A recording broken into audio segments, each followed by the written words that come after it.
নমস্কাৰ সকলোকে আমাৰ চেনেল এক্সাম জ্ঞান আসামলৈ ওয়েলকাম জনাইছো বন্ধুসকল আজি আমাৰ এইটো ভিডিঅ'ত আমি ইণ্ডিয়ান হিষ্ট্ৰীৰ যেটো এনশিয়েন্ট হিষ্ট্ৰী আছে তাৰ পৰা 20টা most important MCQ question discuss কৰিম গতিকে বন্ধুসকল সকলোৱে ভিডিঅ'টো স্কিপ নকৰি শেষলৈ চাব আৰু আমাক কমেন্টত জনাব যে আপুনি 20ৰ ভিতৰত টোটেল কিমানটা কোৱেশ্চন নিজে কাৰেক্টলি কৰিব পাৰিলে ঠিক আছে বন্ধুসকল আমি দেৰি নকৰি আমাৰ আজি ভিডিঅ'টো ষ্টাৰ্ট কৰো আজিৰ ভিডিঅ'টোৰ প্ৰথম কোৱেশ্চনটোত আমাক সুধিছে যে Chandragupta Maurya was succeeded by অৰ্থাৎ চন্দ্ৰগুপ্ত মৌৰ্যৰ উত্তৰাধিকাৰী অৰ্থাৎ তেখেতৰ পিছৰ ৰজাজন কোন আছিল বন্ধুসকল ইয়াতে আমি এটো জানিব লাগিব যে যিজন চন্দ্ৰগুপ্ত মৌৰ্য আছিল তেখেতে কৌটিল্যৰ লগত লগ লাগি অৰ্থাৎ চাণক্যৰ লগত লগ লাগি কি কৰিছিল আমাৰ মৌৰ্য বংশৰ স্থাপন কৰিছিল ঠিক আছে আৰু চন্দ্ৰগুপ্ত মৌৰ্যৰ পিছত তেখেতৰ ল'ৰা বিন্দুসাৰা ৰজা হৈছিল সো কাৰেক্ট আনসাৰ হ'ব আমাৰ অপচন নম্বৰ সি বন্ধুসকল ইয়াতে আমি এইটো জানিব লাগিব যে যিজন বিন্দুসাৰা নামৰ ৰজা আছিল তেখেতৰ যিমানবিলাক ল'ৰা ছোৱালী আছিল ঠিক আছে তাৰ ভিতৰত অশোক এজন হয় ঠিক আছে অশোক বিন্দুসাৰাৰ এজন ল'ৰা হয় আৰু বিন্দুসাৰা কাৰ ল'ৰা আছিল Chandragupta Maurya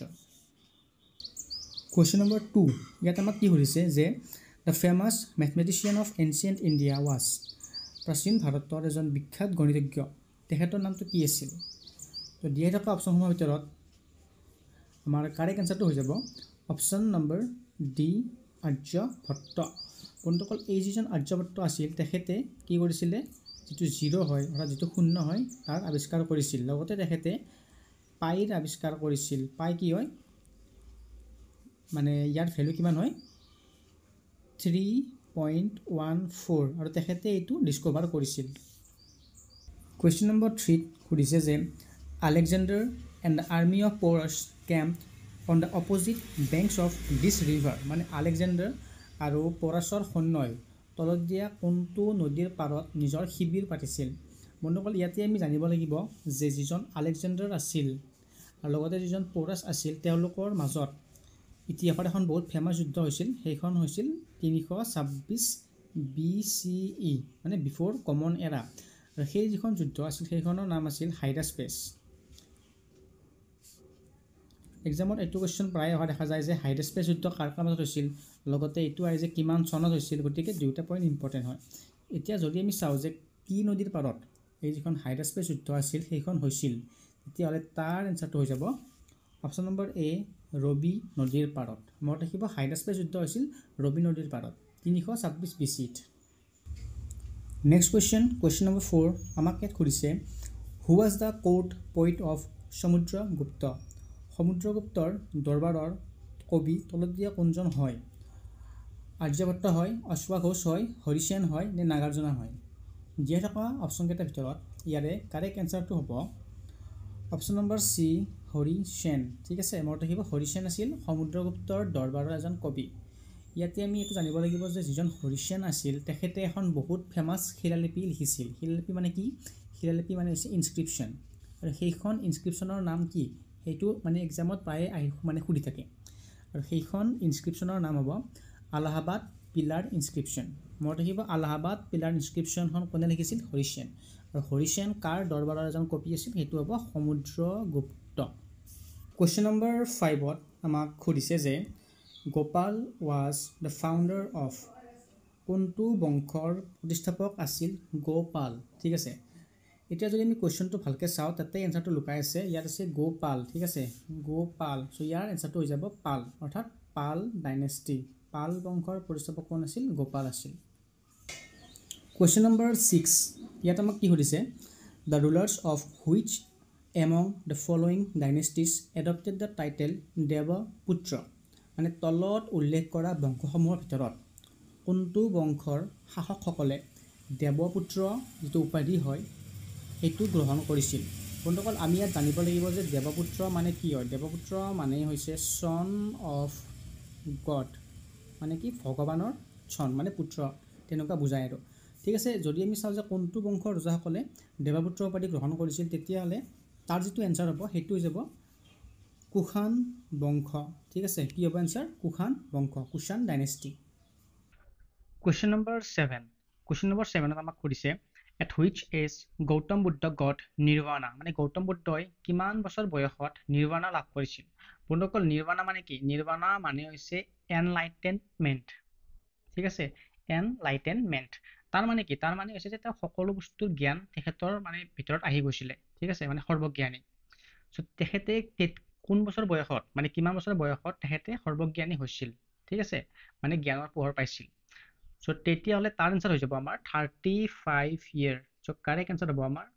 option number D বন্ধুসকল গৌতম বুদ্ধৰ লগত ৰিলেটেড যিবিলাক ঘটনা আছে সেই সময়ৰ ওপৰত কোৱেশ্চন প্ৰায় অহা দেখা যায় সো এই টপিক বহুত বেছি এটা important topic Question number 8. Question number 8 খুদিছে Who was the author of Aihole inscription? মানে Aihole inscription অৰ্থাৎ Aihole শিলালিপিৰ লিখক তলত দিয়া কোনজন আছিল আৰু এইটো কোৱেশ্চনৰ কাৰেক্ট আনসাৰ হ'ব অপশন নম্বৰ এ ৰবি কীৰ্তি ঠিক আছে ৰবি কীৰ্তি হৈছে Aihole inscriptionৰ মানে লিখক ইয়াতে আমি এইটো জানিব লাগিব যে যিজন ৰবি কীৰ্তি আছিল তেখেত চালুক্য বংশৰ ৰজা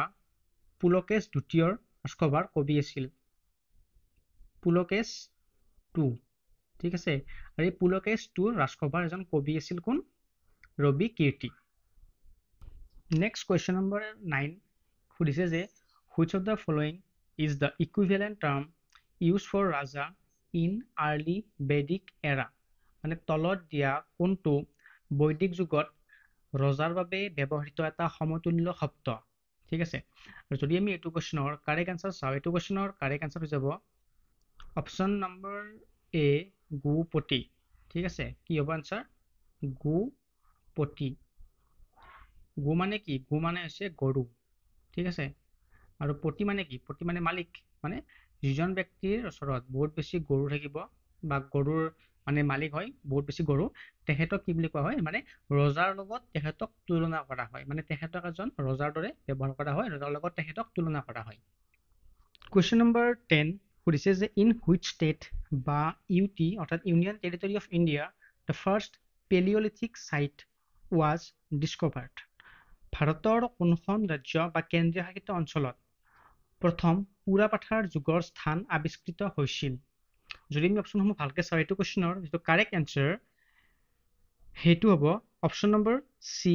তামিলনাডু ঠিক আছে তামিলনাডুত কি হৈছিল প্ৰথম এখন পুৰাপাথাৰ স্থান অৰ্থাৎ যাক আমি পেলিঅলিথিক সাইট বুলি কওঁ সেইখন ডিসকভাৰ কৰা হৈছিল কোৱেশ্চন নম্বৰ 11 খুদিছে যে the achievements of Samudragupta are mentioned in which inscription সমুদ্ৰগুপ্তৰ সাফল্যৰ কথাবিলাক তলত দিয়া কোনখন শিলালিপিত উল্লেখ আছে বন্ধুসকল এইটো কোৱেশ্চন আমি অলৰেডি আমাৰ কোৱেশ্চন নম্বৰ 4 ত ডিসকাস কৰি আইছো ঠিক আছে যদি আমি চাও যে কোনখন শিলালিপিত সমুদ্ৰগুপ্তৰ সাফল্যৰ কথা উল্লেখ আছে তেতিয়াহলে তাৰ আনসাৰটো হৈ যাব আলাহাবাদ পিলাৰ ইনস্ক্ৰিপশন আৰু এই আলাহাবাদ পিলাৰ ইনস্ক্ৰিপশনখন কোনে লিখিছিল তাৰ আনসাৰটো আমি কোৱেশ্চন নম্বৰ 4 ত অলৰেডি দি আইছো কোৱেশ্চন নম্বৰ 12 এইটো কোৱেশ্চনত আমাক খুদিছে যে who were the first rulers in India to issue gold coins attributed to the kings ভাৰতৰ প্ৰথম শাসক যিয়ে নেকি মানে ৰজাসকলৰ নামত ঠিক আছে তেওঁলোকক মানে এট্ৰিবিউট কৰি সোণৰ মুদ্ৰা কি কৰিছিল জাৰি কৰিছিল আৰু দিয়া থকা অপচন কেইটাৰ ভিতৰত এইটো কোৱেশ্চনৰ কাৰেক্ট আনসাৰ হৈ যাব অপচন নম্বৰ সি ইণ্ডো গ্ৰীক ঠিক আছে ইণ্ডো গ্ৰীক সকলে প্ৰথমতে সোণৰ মুদ্ৰা মানে জাৰি কৰিছিল Question number 13 ত কৰিছে who was Kantaka referred to in the context of Gautam Buddha ঠিক আছে মানে গৌতম বুদ্ধৰ প্ৰসংগত কোৱেশ্চনটো কৰিছে গৌতম বুদ্ধৰ প্ৰসংগত যেটো কণ্ঠক আছিল সেই কণ্ঠকটোৱে তলত দিয়া কোনটোক বুজায় অপচন নম্বৰ 8 কৈছে ডিসিপল অৰ্থাৎ তেওঁৰ শিষ্যক বুজায় নেকি option number B his chief adviser তেওঁৰ মুখ্য উপদেষ্টা নে option number C his royal horse তেওঁৰ ৰাজঘোঁৰা নে অপচন নম্বৰ ডি থকা his spiritual teacher তেওঁৰ আধ্যাত্মিক গুৰু আৰু এইকেইটা অপচনৰ ভিতৰত এইটো কোৱেশ্চনৰ কাৰেক্ট আনসাৰ হ'ব অপচন নম্বৰ সি থকা his royal horse মানে কণ্ঠকা যেটো ওয়াৰ্ড আছে হেতুৱে কি বুজায় হেতুৱে বুজায় গৌতম বুদ্ধৰ যেটো ৰাজঘোঁৰা আছিল হেতু ঠিক আছে কণ্ঠকা মানে কি দেখাতৰ যেটো ৰাজঘোঁৰা হেতুৰ নামে হৈছে কণ্ঠকা কোৱেশ্চন নম্বৰ 14 ত খুদিছে according to Buddhist tradition who was charioteer of Buddha মানে বৌদ্ধ পৰম্পৰা অনুসৰি বুদ্ধদেৱৰ যিজন ৰথ চালক অৰ্থাৎ ৰথী কোন আছিল হেতু আমাক কোৱেশ্চনত খুদিছে অপশ্যন নম্বৰ এ দিয়া আছে সানা, বি কণ্ঠকা, চি দেৱদত্ত, নে অপশ্যন নম্বৰ ডি থকা চুণ্ডা। আৰু এইটো কুৱেশ্যনৰ যিটো কাৰেক্ট এনচাৰ সেইটো হ'ব অপশ্যন নম্বৰ এ থকা সানা। অৰ্থাৎ গৌতম বুদ্ধৰ যিজন ৰথ চালক আছিল তেখেত হ'ল কোন? তেখেতৰ নামটো হৈছে সানা। কুৱেশ্যন নম্বৰ 15ত সুধিছে যে what symbol ৰিপ্ৰেজেণ্টছ birth of Gautam Buddha? তলত দিয়া কোনটো প্ৰতীকে গৌতম বুদ্ধৰ জন্মক প্ৰতিনিধিত্ব কৰে? গৌতম বুদ্ধৰ লগত জড়িত যিমানবিলাক ঘটনা আছে, যেনে ধৰক তেখেতৰ জন্ম, তেখেতে যেতিয়া ঘৰ এৰি মানে অৰণ্যলৈ গৈছিল, লগতে তেখেতৰ কেতিয়া মৃত্যু হৈছিল, তেখেতে নিজৰ ফাৰ্ষ্ট মানে ধৰ্ম প্ৰচাৰ কেতিয়া কৰিছিল, সেই প্ৰত্যেকটো ঘটনা মানে বুজাবৰ কাৰণে কিছুমান পাৰ্টিকুলাৰ কি আছে, কিছুমান প্ৰতীক আছে। ঠিক আছে, কিছুমান প্ৰতীক আছে আৰু সেই প্ৰতীকসমূহ কুৱেশ্যনত অহা দেখা যায়। কুৱেশ্যন নম্বৰ 15ত এইটোৱে সুধিছে যে তেখেতৰ জন্মক মানে বুজাবৰ কাৰণে ইয়াত থকা কোনটো চিহ্ন ইউজ কৰা হৈছিল? বন্ধুসকল, আমি ইয়াতে জানিব লাগিব যে তেখেতৰ জন্মক প্ৰতিনিধিত্ব কৰিবৰ কাৰণে মেইনলি দুটা চিহ্ন আছিল। তাৰে এটা হৈছে লোটাছ অৰ্থাৎ পদুম, আৰু আনটো হৈছে বুল অৰ্থাৎ কি? ষাঁড় গৰু। চ' এনচাৰ হ'ব লোটাছ আৰু বুল। ইয়াতে অপশ্যন কেইটা যদি আমি চাওঁ, ইয়াতে অপশ্যন নম্বৰ বি টো কাৰেক্ট হৈ যাব, লোটাছ। কুৱেশ্যন নম্বৰ 16, ইয়াত কি সুধিছে? Who among the following was the founder of Pushyabhuti dynasty? তলত দিয়া ৰজাবিলাকৰ ভিতৰত কোনজনে পুষ্যৱতী বংশৰ প্ৰতিষ্ঠা কৰিছিল? পুষ্যৱতী, প্ৰভাকৰ বৰ্ধন, আদিত্য বৰ্ধন নে হৰ্ষ বৰ্ধন হ'ব ইয়াৰ কাৰেক্ট এনচাৰ। দিয়া থকা অপশ্যন কেইটাৰ ভিতৰত এইটো কুৱেশ্যনৰ কাৰেক্ট এনচাৰ হ'ব অপশ্যন নম্বৰ এ পুষ্যভূতি। পুষ্যভূতিয়ে পুষ্যভূতি বংশ স্থাপন কৰিছিল। মনত ৰাখিবৰ কাৰণে ইজি হৈ আছে। নেক্সট কুৱেশ্যন নম্বৰ 17ত সুধিছে which of the following Chinese traveller came to India during the reign of Harsha Vardhana? তলত দিয়া কোনজন চীনা যাত্ৰী হৰ্ষবৰ্ধনৰ দিনত আমাৰ ইণ্ডিয়ালৈ আহিছিল? ঠিক আছে, আৰু এইটো কুৱেশ্যনৰ কাৰেক্ট এনচাৰ হ'ব অপশ্যন নম্বৰ এ হিউৱেন চাং। ঠিক আছে, মানে হিউৱেন চাং ৰজা হৰ্ষবৰ্ধনৰ দিনত আমাৰ ইণ্ডিয়ালৈ আহিছিল। আৰু আপোনালোকে মোক কমেণ্টত জনাব যে হিউৱেন চাং আমাৰ যেতিয়া অসমলৈ আহিছিল তেতিয়া অসমৰ ৰজা কোন আছিল? অসমৰ ৰজা কোন আছিল সেইটো মোক সকলোৱে কমেণ্টত জনাব। নেক্সট কুৱেশ্যন নম্বৰ 18ত সুধিছে which Ashokan inscription mentions 5 contemporary Hellenic kings? কোনটো অশোক শিলালিপিত সমসাময়িক 5জন হেলেনিক ৰজাৰ কথা উল্লেখ আছে? ঠিক আছে, আৰু ইয়াৰে অপশ্যনসমূহ হ'ল মেজৰ, ৰক এডিক্ট 11, 12, 13 নে নটা, মানে নান অফ দ্য এবভ। ঠিক আছে বন্ধুসকল, ইয়াৰে কাৰেক্ট এনচাৰটো হৈ যাব option number C major rock addict 13, মানে মেজৰ ৰক এডিক্ট 13 নম্বৰত যিটো কণ্টেম্পৰাৰী হেলেনিক কিংছ অৰ্থাৎ সমসাময়িক 5জন ৰজাৰ কথা উল্লেখ আছে। এই যিটো মানে মেজৰ ৰক এডিক্ট 13 হয়, তাত কণ্টেম্পৰাৰী হেলেনিক কিংছৰ বাহিৰেও আৰু এটা কথা উল্লেখ আছে, আৰু সেইটো হৈছে কলিংগ ৱাৰ, মানে কলিংগ যুদ্ধৰ কথাও ইয়াতে উল্লেখ আছে। নেক্সট কুৱেশ্যন নম্বৰ 19 সুধিছে যে in the Indus valley civilisation great bath was found at which place? সিন্ধু উপত্যকা সভ্যতাত গ্ৰেট বাথ তলত দিয়া কোনখন ঠাইত আছে? মহেঞ্জোদাৰো, হৰপ্পা, ৰাখিগাড়ী নে ৰোপাৰ? এইটো কুৱেশ্যনৰ কাৰেক্ট এনচাৰ হ'ব অপশ্যন নম্বৰ এ মহেঞ্জোদাৰো। ঠিক আছে, এই যিটো গ্ৰেট বাথ আছে সেইটো ক'ত আছে? সেইটো আছে মহেঞ্জোদাৰোত। ঠিক আছে, আৰু এই যিখন মহেঞ্জোদাৰো আছে সেইখন বৰ্তমান ক'ত আছে? বৰ্তমানৰ ক'ত আছে? পাকিস্তানত আছে। সেইটো মনত ৰাখি থৈ দিব, এইখন ইণ্ডিয়াৰ নহয় কিন্তু। বন্ধুসকল, আজিৰ ইণ্ডিয়ান হিষ্ট্ৰীৰ এনচিয়েণ্ট হিষ্ট্ৰী পাৰ্টৰ এইটো হৈছে মানে শেষৰটো কুৱেশ্যন। আৰু বন্ধুসকল, আপোনালোকে আমাক কমেণ্টত জনাব যে আপুনি আমাৰ ভিডিঅ'সমূহ চাই কেনেকুৱা পাইছে। লগতে আমি আমাৰ পৰৱৰ্তী ভিডিঅ'বিলাকত ইয়াৰে যিবিলাক পিছৰ পাৰ্ট মানে ancient history, next medieval history, modern history, এই সকলোবিলাক আমি মানে ক্ৰনলজিকেল ৱাইজ বঢ়িয়াকৈ ডিছকাছ কৰিম। ঠিক আছে, ক্ৰনলজিকেল ৱাইজ আমি MCQ বিলাক ধুনীয়াকৈ ডিছকাছ কৰি যাম। চ' সকলোৱে আমাৰ চেনেলটো ছাবস্ক্ৰাইব কৰি বেল আইকনটো বজাই ৰাখি দিব। ঠিক আছে, আমি আমাৰ এতিয়া লাষ্ট কুৱেশ্যনটো এবাৰ চাই লওঁ।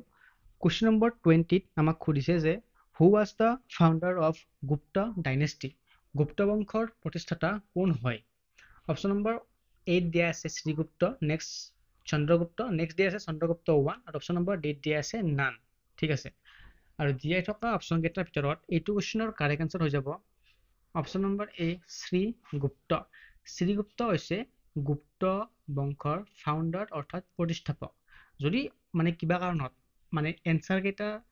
শ্ৰীগুপ্তটো বোলে নাই, শ্ৰীগুপ্ত এনসাৰটো নাই, অপশ্যনত নাই, তেতিয়াহ'লে কিন্তু তাৰ এনসাৰটো হৈ গ'ল হয় চন্দ্ৰগুপ্ত 1, তেতিয়াহ'লে চন্দ্ৰগুপ্ত 1 হৈ গ'ল হয়। কিন্তু এতিয়া যিহেতু শ্ৰীগুপ্ত আছে তেতিয়াহ'লে ইয়াৰ এনসাৰটো সদায় শ্ৰীগুপ্তই হ'ব। ঠিক আছে বন্ধুসকল, আজিৰ আমাৰ ভিডিঅ'টোত এইখিনিয়ে আছিল। আশা কৰোঁ সকলোৱে ভিডিঅ'টো চাই ভাল পাইছে। লগ পাম নেক্সট ভিডিঅ'ত।